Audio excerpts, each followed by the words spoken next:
Hello, everyone, and welcome to episode number 4 of EverUpwardShow. That is the New York Excelsior fan show. I'm your host, Blevins, and we've got a great show for you today. A lot of great stuff in the NYXL community, and the team's obviously doing pretty good, so let's jump right into it. Let's just jump right into it. So first and foremost, let's go over some of the stuff that New York put out. We'll talk about some stuff from the community. We'll talk about the results from last week as well as the preview for this week, and then we'll go over some fan questions. We'll also talk a little bit about XL2, which is the academy team for NYXL, of course. But first, let's start with the content that was put out officially by New York Excelsior. We got another NYXL Unleashed video. That's season 2, week number 3. This one kind of follows ARC. These videos have been kind of behind the scenes on game days, and for the week we're I think a week behind right now, so the next one should be coming out probably either tomorrow or the next day for week 4. And they've kind of followed one player and then walked through it. We've seen a Libero, we've seen a Mono, we've seen ARC. There might be some other ones from earlier that I don't remember, but this one's quite good. It's nice to get that insight into what the players are thinking, before the games, during the matches, at halftime, then after, etc. So definitely check that one out. That one, of course, is on the NYXL official YouTube page. And guys, all the links to everything I'm talking about are going to be down in the description below, so don't worry about having to go out and find anything. Next thing here is, I guess, technically kind of officially from NYXL, but the official NYXL subreddit has a community a survey right now to try to improve the community, so definitely partake in that. Again, the link is in the description. It takes 2 seconds, and you get to contribute your feedback to see how to let them know how you want to make the NYXL subreddit better. So definitely do that. And then I saved the best for last here for news. But NYXL is coming to New York, so it's like the homecoming for the team. It's going to be April 2nd at Citi Field. That might be wrong. It is at Citi Field. Okay, I was right. The Mets Stadium. It's going to be a meet and greet signing. There's going to be signings at 5:40 Eastern, and then after the signings, going to the game at 7:10. It's the Mets versus the Phillies. So if you're a baseball fan, it's going to be great. Even if you're not, honestly. I'm not the biggest baseball fan in the world. I used to be when I was very young, so I understand and appreciate the game. But even if you're not, I've gone to baseball games with people who are just not even remotely into baseball whatsoever. When you're with a group of friends and a community like this, the NYXL community in New York City, going to anything is going to be great. And I don't know the details about if the team is going to be, if we're going to be sitting with the team, etc.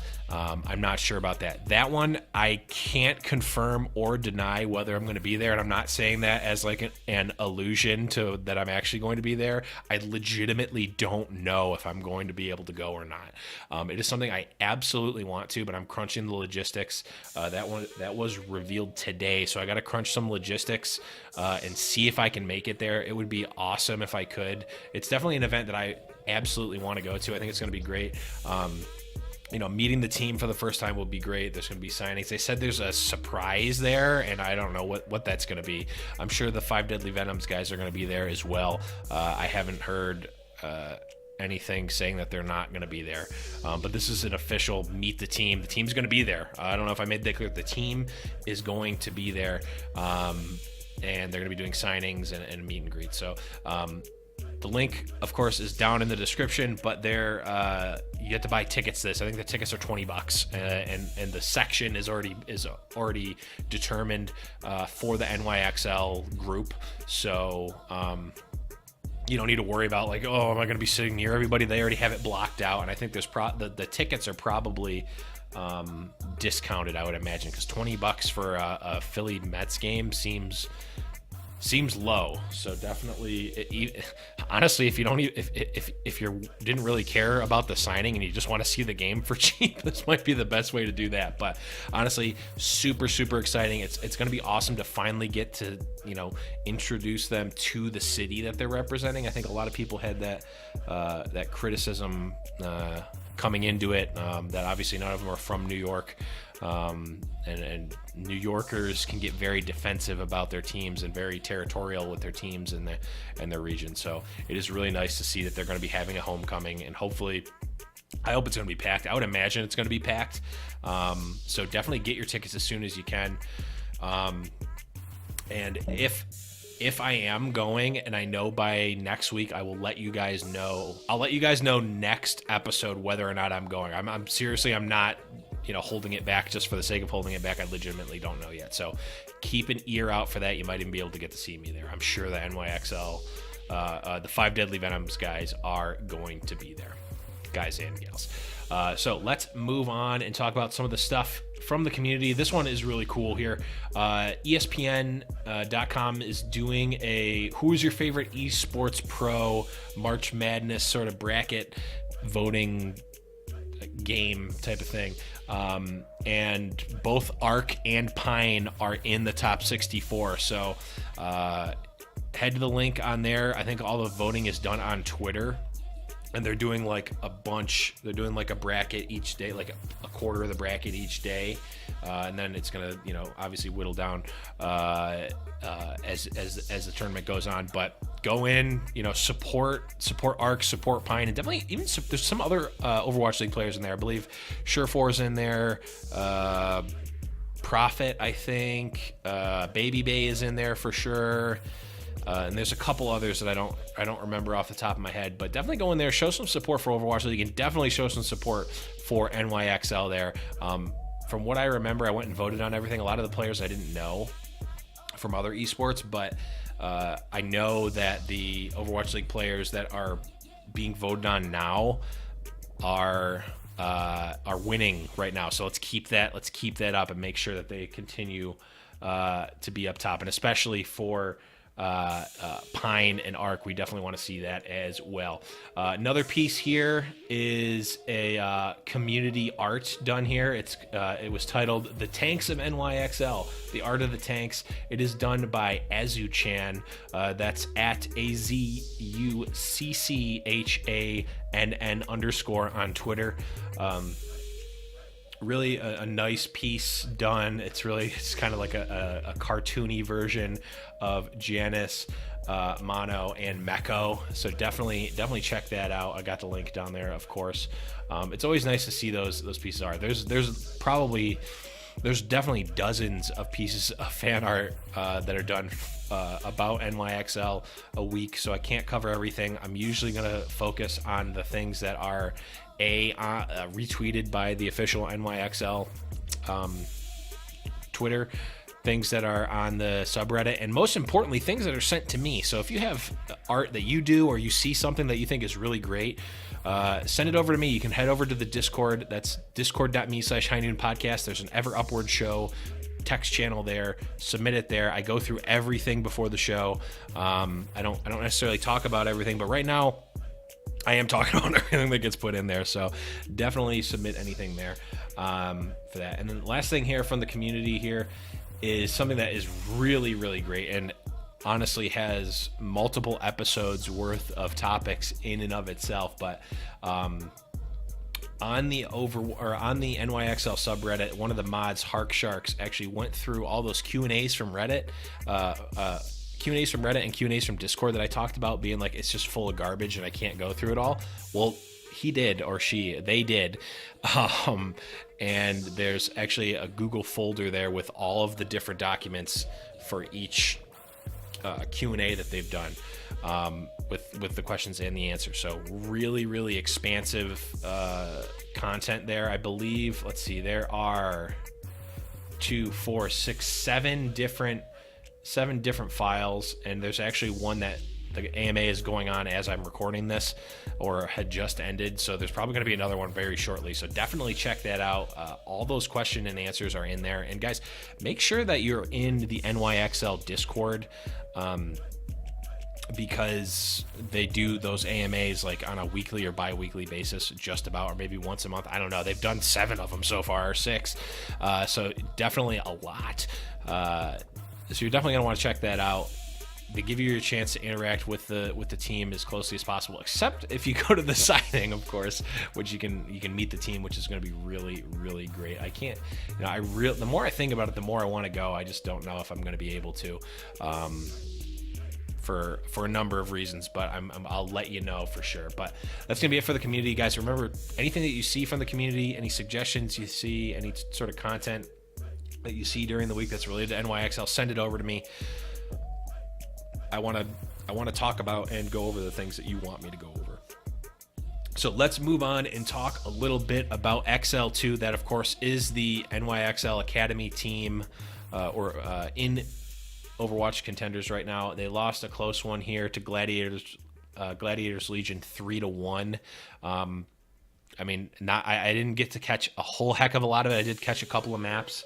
And from what it looks like, the team's looking really good, but Gladiators Legion is a very good team in contenders right now. It seems like the stars here for XL2 are Mangachu and Nene, it seems. So, I imagine that a lot of these stars that we're seeing from contenders right now are going to end up in the Overwatch League sooner rather than later. I would imagine Mangachu and Nene. I'm not sure how old Nene is. Might be too young to play in Overwatch League, but Mangachu for sure. A lot of these top prospects that are 18 and over probably going to be making it into Overwatch League sooner rather than later. So you're going to be able to preview that.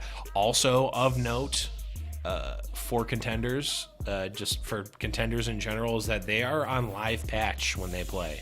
So things that aren't necessarily in Overwatch League is on its own patch, which is usually a patch behind it. It's locked in time, essentially frozen. Nothing changes in Overwatch League unless it needs to be changed drastically.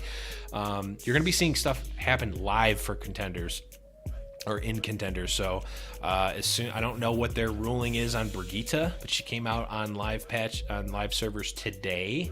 So it's possible that we see Brigitte come in. They might ban her or maybe not allow her, but it's possible that we're almost certainly going to see her in contenders before we see her in Overwatch League. So definitely something to check out. And subtle, not so subtle, small shameless plug here for other High Noon Productions here. We do have a show called Blackwatch Report that's hosted by Thornrain and by Kyle Wynn. They go over the tier 2 scene, contenders being the main bulk of it. So if you are interested in contenders, definitely check out Blackwatch Report. You can search for it on iTunes, YouTube, and anywhere that you've listened to your podcasts. Next week, we're going to be playing against Grizzly Gaming. I really don't know anything about this team. I didn't get a chance to check out the roster either for Grizzly, but I know that XL2 is in the top. They are in the XL2 is one of the top teams. We lost to Gladiator Legion. That was a close one. Grizzly is a little bit more unknown to me, at least. So definitely check into Blackwatch Report to get the kind of the analysis there more in depth. But I would imagine that we're going to be doing great, and of course we're going to be rooting for them going into it. So that's going to be it for XL2. Let's move into the results. For last week, of course, we had an easy clap, 2 wins. Okay, it wasn't that easy. One of them was, but one of them wasn't. I'm actually going to start with Shanghai here just because there's not too much to talk about. It was a 4-0. It was a really quick, dominating 4-0. The only thing that's really worth mentioning here for the Shanghai match is that we didn't see Pine, and I'll go into that in a minute. I talked about it last week about how I put my Blevins tinfoil hat on and thought that maybe we were holding Pine as a secret strategy for Seoul, which didn't pan out, or which didn't happen, or perhaps that he was going to come in and play Tracer against Shanghai and give SBB and or Libero a week off or some time off. That didn't happen either. Excuse me. Besides that, it was just nice to see that we didn't drop a map to them. We've seen time and time again that NYXL really doesn't push it to the limit in terms of being close to losing, but they usually get a 3-0 or a 2-1 and then win the last one easily, or win the third. They win the third one very easily, and then the fourth win is kind of where they ease off the accelerator. I'm glad that even though it was Shanghai, last place team, hasn't gotten a win yet, I'm glad that we just kept cruising through. No need to give out free map wins. I'll talk about the playoff scenarios here later on in the show, but we don't want to give up anything. They say it on the broadcast, and I'll reiterate it. Every single map counts, especially ones against Shanghai. It was nice to see that they didn't take the foot off the accelerator here. Now, the important match, the very important and telling match here that was actually played first was against Seoul. We, of course, won 3-2. That was a heart jerker. So we start off, we win map 1 pretty decisively. Map 2, Seoul takes. Then map 3, Seoul takes. And I'm like, oh no, not this again. We came out to such a strong start. And like, not only that, map 2 and map 3 were kind of sloppy on our end. And we've seen this happen before. I remember when we played against Seoul in stage 1, that map on Horizon, which for what it's worth was a pretty bad map for NYXL in general, but the map on Horizon was just sloppy, and we saw this one played almost exactly like when we played Seoul stage 1, where like NYXL comes out really strong, then they like look a little bit sloppy, and Seoul can really take advantage of that sloppiness. Then when we came back, we win map 4, and then it goes to a map 5, and we actually win it pretty decisively, but oh man, was that intense. So there's a clip here that I will link in the description from 5 Deadly Venoms at Waypoint Cafe. The clip like right before we win against Seoul, place erupts. I was watching at my girlfriend's house, and I was just like, yeah, just like screaming when we won that map 5. It's like those ones, like honestly, like I'll take a 4-0 any day against any team. I'll take that, but like you don't get as involved and you don't feel the win. You don't feel like you earned it in the same way if it's a 4-0 than if it's a 3-2. Now, don't get me wrong, I'll take a 4-0 all day. I just want the W's. I don't actually care one way or the other. But when you're there after the fact, I love the 3-2 just from the like raw emotion that you feel while you're watching the match, and you really can't like. It's something you can barely even describe. I don't know. I'm like at a loss for words. It's just like raw emotion that you feel, and that right there was something I was a little bit worried would not carry over to Overwatch. Now you see that with sports all the time, you know, big upsets, etc.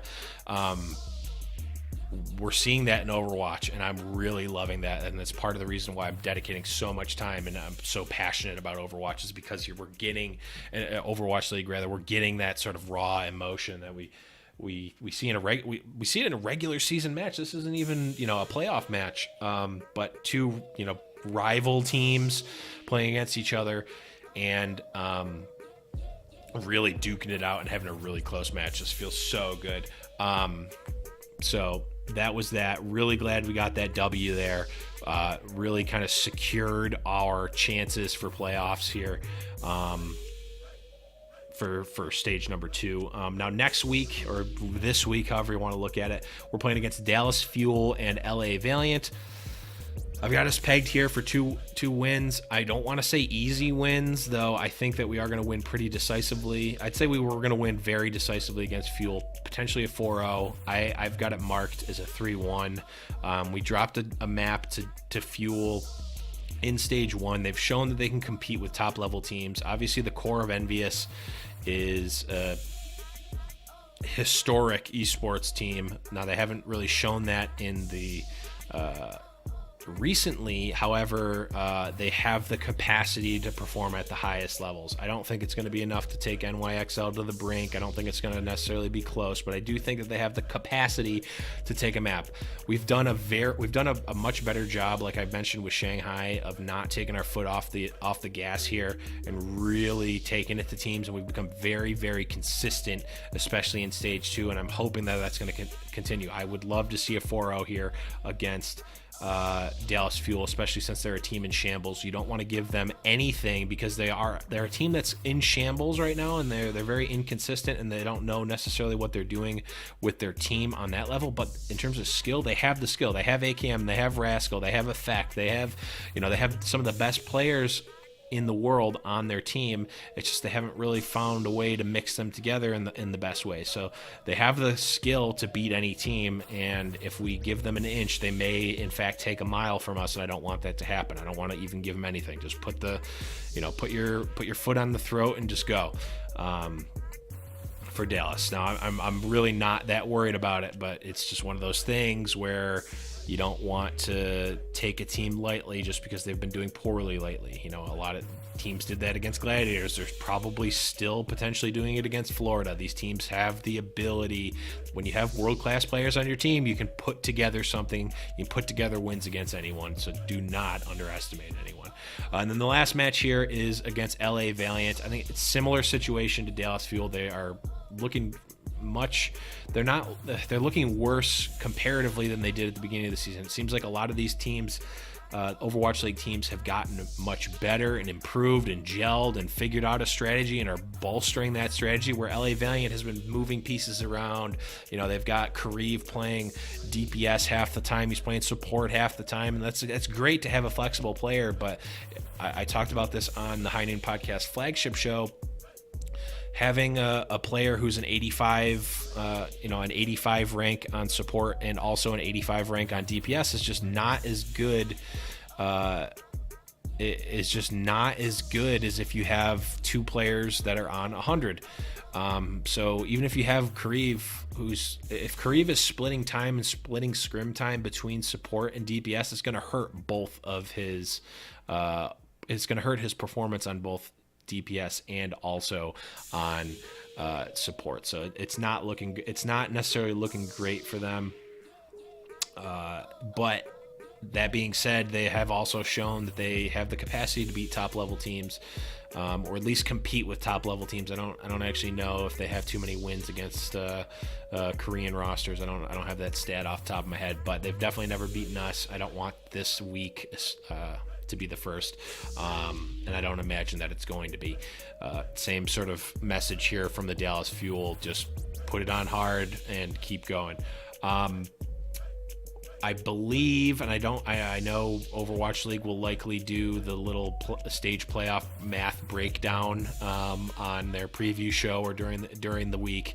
So I haven't done the math exactly, but the ballpark and eyeball math that myself and Deathblow did on the flagship show was that NYXL needs to win one of these two to secure the playoff spot. Now, if they lose both and also some other stars aligned, they could potentially get dropped into fourth place. It is theoretically possible, but it would involve the right people winning by the right amount. So it's unlikely that we're not going to get and that's if we lose both. So we're not mathematically locked for a playoff spot, but if we win one, we are. Now, if we win both, we're obviously in first place for the stage. And if we win one, we're probably in first place. But again, I believe there's some stars that could align for another team to take the first place seed for the stage playoffs. So, looking forward, assuming that we're the number one seed, which I think is the most likely scenario here for the stage playoffs, we're going to have to play against either Spitfire, likely London Spitfire, but potentially Seoul or Gladiators, or there's a very outside chance that it's Philadelphia, but I'm not even going to go through that scenario because it's so mathematically unlikely. But so three possible final matchups. We could have the rematch between Spitfire. We could have, another slobber knocker in Seoul, or we could have the Gladiators, which honestly might be the scariest one of them all. And here's why: we have not played them in a very, very long time. The Gladiators of week 4 or week 5 of stage 2 are very, very different than the Gladiators that we faced and we crushed. And they are on a tear right now. They have the Gladiators. They've upgraded obviously with Fissure. That was a huge upgrade for them, but they've also kind of figured out, maybe it was because Fissure was the anchor that kind of holds down the team, but they figured out what they need to do with the rest of the team. They've got their DPS line working with Asher, Surefour, and Hydration. They've got their strats for each map and knowing who's playing what on which map. Big Use and Shaz, I've said since the beginning of the league, are one of the best support lines in the league. And it would be a hard match. So I think that the likely scenario here is that it's NYXL number 1, London, and Gladiators number 2 and 3. Now Gladiators have just beat London, so that would be a crazy match in and of itself to play for the to go to the finals here. Honestly, that's anyone's game, and I don't know who I want to face less. I don't know who I would rather face, Gladiators or Spitfire. My gut, if you ask me, like, who do I want to face, LA Gladiators or Spitfire, the first initial reaction is like, I'd rather face Gladiators, but I don't know if that's true. I also don't know if Gladiators are going to be able to take London Spitfire again, because London Spitfire is quite possibly the best team in the league for the rematch, playing the rematch. They have their core, even the GC Busan core back into Apex, one of the best rosters at being able to analyze a team, break down their strategy, and counter it, even if they weren't necessarily the highest skilled players on paper. They were very, very good at breaking that down. Now they have that same ability to break down the strategies and counter them, and they have higher skilled players. Birdring absolutely tore us up in the stage finals for stage 1, and it was like you could see they played a different game. We played them earlier that day, and we won. And then you could see them play. We played them again later in the day, and it was almost like a different team showed up. Birdring played out of his mind, but not only that, they also just positioned properly. They knew exactly who they needed to counter for NYXL and how. So the one thing that could bode well for us against London Spitfire is that when we played against them before, it was in the first week of the stage. We didn't have Arc. We had Mono on support, Mono and Jonak, with Janice and Meko on tank, SBB, and Libero on DPS. They don't necessarily have the experience playing against us at full strength with our full strategy. So it's possible that we have that edge going into it. We took the loss during the stage to potentially win the stage playoffs here, which could be big. I think that regardless, it's going to be crazy. It's going to be a crazy rematch finals against London, or it could be a crazy, kind of an unknown Gladiators versus NY. I think we're favored in either. I think a lot of people might argue that we're not favored against London because they've kind of had our number the last few times, but I think we are. But I absolutely mean that, not just because I'm fanboying. I think that we are a grade above London right now. They have excellent counterplay, but that's minimized because of the reasons I just spoke about. So I think we are in a very, very good position here, not only to make the stage 2 playoffs, but also to take them home and break the streak of choking in a playoff situation, going all the way back to the LW Blue days. So definitely a great week to be an NYXL fan, and a great week to root for NY. They're going to need as much of the support as they can get, and hopefully, we're going to be able to meet and greet them in New York, the Homecoming, as Stage 2 champions, so that will be great. But that is going to bring us to the last segment of the show. That, of course, is the fan questions, comments, concerns. Guys, remember, you can get these over to me on the Discord like I talked to before. You can also tweet at me at EverUpwardShow on Twitter, or you can email me, everupwardshow@gmail.com. So I'll go over a couple of the comments and suggestions and questions that I got on the Discord. The first comes from the Bellman, who says the Blevins tinfoil hat theories. He wants more the merrier. I absolutely am willing to come up with tinfoil hat theories on a. I'll come up with tinfoil hat theories as much as I can. Oh, and that actually reminds me. So I'm going to backpedal here. The tinfoil hat theories reminds me, because my tinfoil hat theory last week was Pine, and we did get word.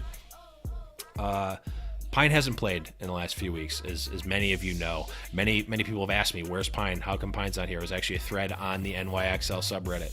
Where's Pine? Why isn't he playing? He's so good, et cetera, et cetera, et cetera. So initially, the question was, why isn't Pine playing? He's the best player in the league. Like, why don't we see him play all the time? And Bearhands kind of addressed this on Twitter and Discord and whatnot. He's like, you know what?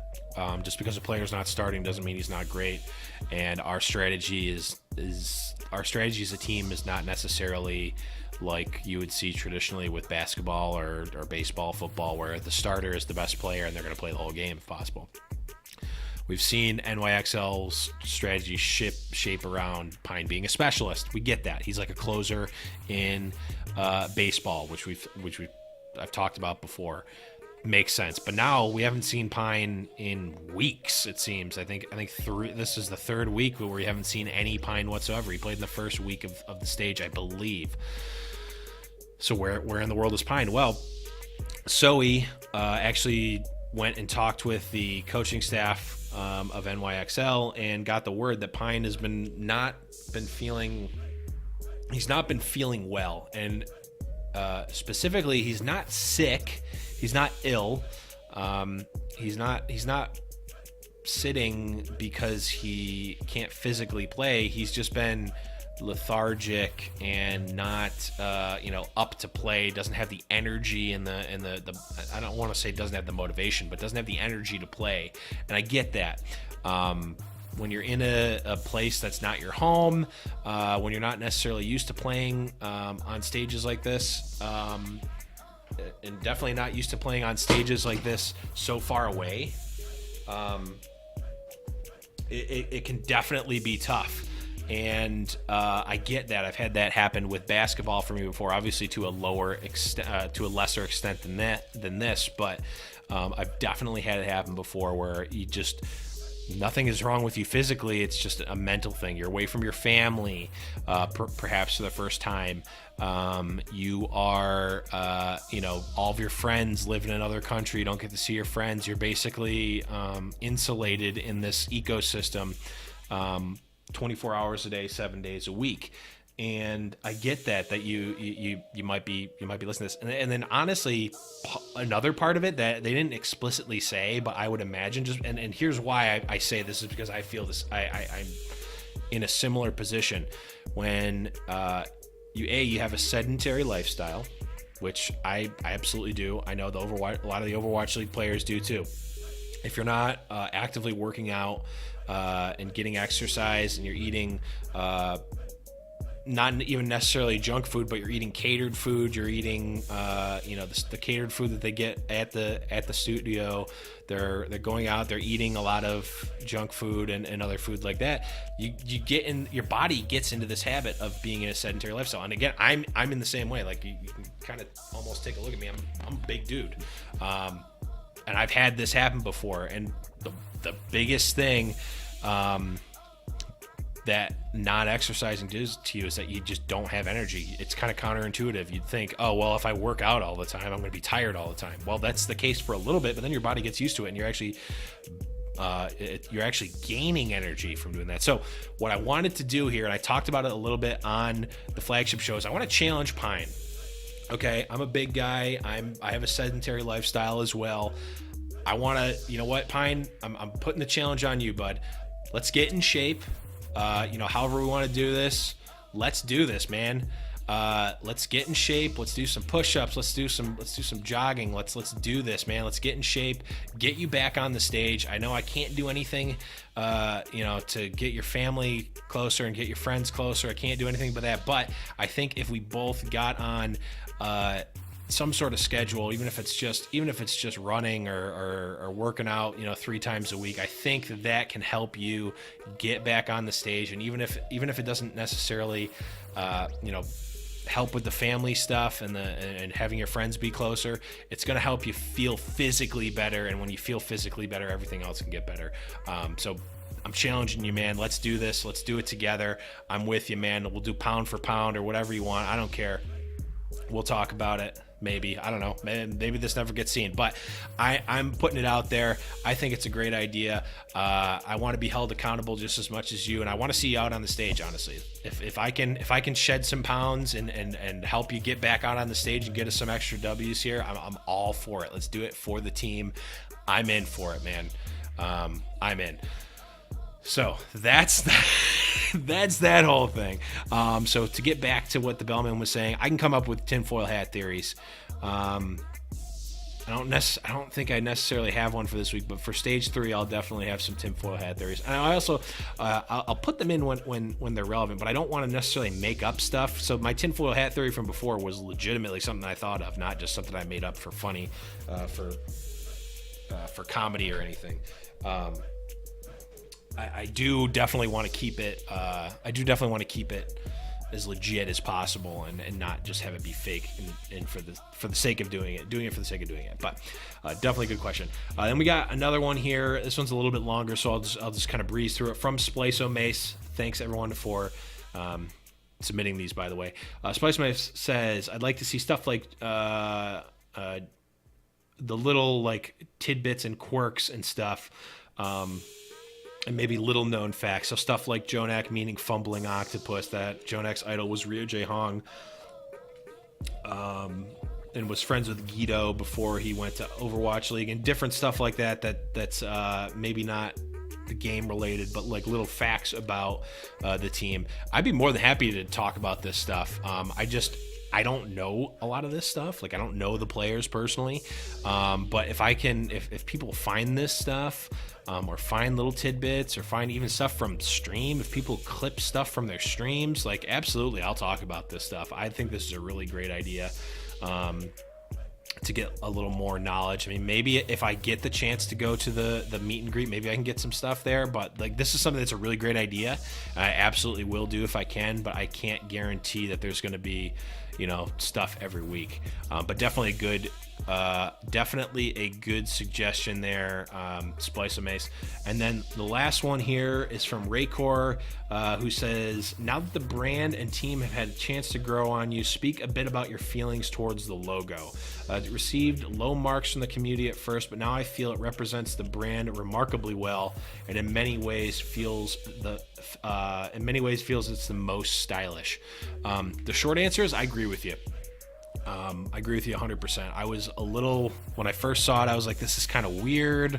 I wasn't getting it. When I first heard the name, I was like, oh man, I hope this isn't the name. And there might even be an episode of High Noon Podcast, me saying like, this is a dumb name. Potentially. I don't remember exactly what my statements were, but it's definitely grown on me. Being a New Yorker, the Excelsior, Ever Upward, message and that's, I like that a lot. I always like the color scheme.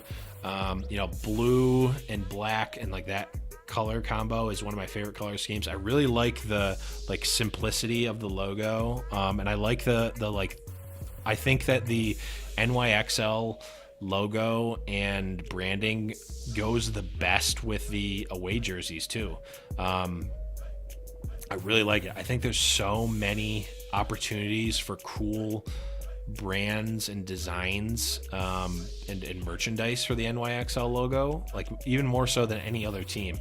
Now, a lot of people were like, well, Houston Outlaws is an awesome logo. Great, it is, and it's a very traditional sports type of logo, and I think that's great. I think the Gladiators have a great logo. I think most of the teams have a decent logo, but I think the most unique one here is the NYXL one. Now, it is definitely stylized. It's not a traditional sports logo like you would see from an NBA team, but it is definitely its own unique thing. And I think that the brand message of NYXL throughout all of their media, and what I've tried to convey here on the show, kind of all fits back into the theme of NYXL. I mean, even NYXL over Excelsior, they could have taken the brand a completely different way if they just called the team Excelsior instead of NYXL. I think the logo, the branding, everything about it all ties back together and speaks the same message, which I think is what you're trying to do with a brand and a team when you make it. So I think, honestly, I think it hit on all marks there. I'm obviously very fond of the logo here because I do literally wear the hat every single day until NYXL wins the championship, and then I have the option to wear another hat. But I seriously do. You can ask anyone that's around me. I wear this hat every single day. Check out all the episodes. I wear it at least for some amount of time every single day. And I will continue to until we win a season championship. So I'm in on it. I'm really looking forward to, I talked about this on one of the other episodes, I'm really looking forward to more merch, including those sweatpants. Those NYXL sweatpants are sweet. But no, I think it's really great. I think that the NYXL away jersey looks better than basically any other away jersey because it actually looks like it's supposed to be like that, not like it's just like the bad version of the regular jersey. Like for like Houston, I don't see why you would ever get an away jersey, or Philly, why would you ever get an away jersey? Gladiators looks all right, but still, like, it's not as good as the home jersey. I think that the home jersey and away jersey for NYXL are actually equally great. So that's that. But yeah, really great questions. Thanks everyone for submitting. That's actually going to take us to the end of the show. That's it. I know this actually ended up being a lot longer than I thought it was going to be. I thought this was going to be like a 20-minute episode. It ended up being about 40. This is about the amount of time I want to spend on these shows. This is the type of content I want to do on the show. But that is going to be it, guys. Remember, all the stuff I talked about before with how you can get in touch with me, please do that. If you have any questions, comments, gripes, groans, feedback, complaints, anything, let me know. I'm going to continue to adapt the show to what you guys want to hear and see. And if I can get in contact with NYXL at some point, I'll take their feedback as well. It's going to be a continually growing show, but it's going to grow based on what you guys want to see. This is if no one said anything ever to me, I'm going to keep it like this. So if you hate this format, let me know. If you love this format, let me know. If you want to see something, if you love this format but you want to see other stuff, let me know, because I will be working to improve and make the best show that I possibly can. But guys, that is going to take us to the end of the show. Remember, I've talked about it ad nauseum. You can follow all of the stuff. You can follow me on Twitter. You can find all the links there. You can also head over to highnoonpodcast.com to see all the stuff on EverUpwardShow, as well as all of the other High Noon productions, whether it's Around the Payload, the High Noon Podcast flagship show, all that good stuff. You can see that over at highnoonpodcast.com. And guys, if you want to support the show, this show, all the other High Noon productions, there's two ways you can do it. If you want to go above and beyond the Call of Duty, you can go over to patreon.com/High Noon Podcast, support the show there. Super, super helpful, especially when there's stuff like me going to New York to see the team, or going to BlizzCon, or going to all that stuff. Like, all of that, every single dollar and cent helps those types of things happen and helps me bring more content to you guys. You can also head over to the Twitch channel. We do record live on Mondays, twitch.tv/High Noon Podcast. We record live Mondays for this show, but then Sunday, Monday, Tuesday are all live shows for other episodes in the High Noon Productions universe. But that is going to be one last thing here. So if you're listening to this on the High Noon Podcast feed, and the same feed that has the flagship show, that has Around the Payload, has Foul Play, all those, this is going to be the last episode that is going to be on that podcast feed. Go to wherever you get your podcasts, type in EverUpwardShow, find this show's feed, go there, subscribe to that, because this is the last episode that we're going to be on the flagship feed. We're already moved over to our own feed, and we're going to continue to only be there. And please, guys, leave a review there, because the reviews, especially early, are very, very, very helpful in the growth of this show. So that's gonna be it. No more self-promotion, guys.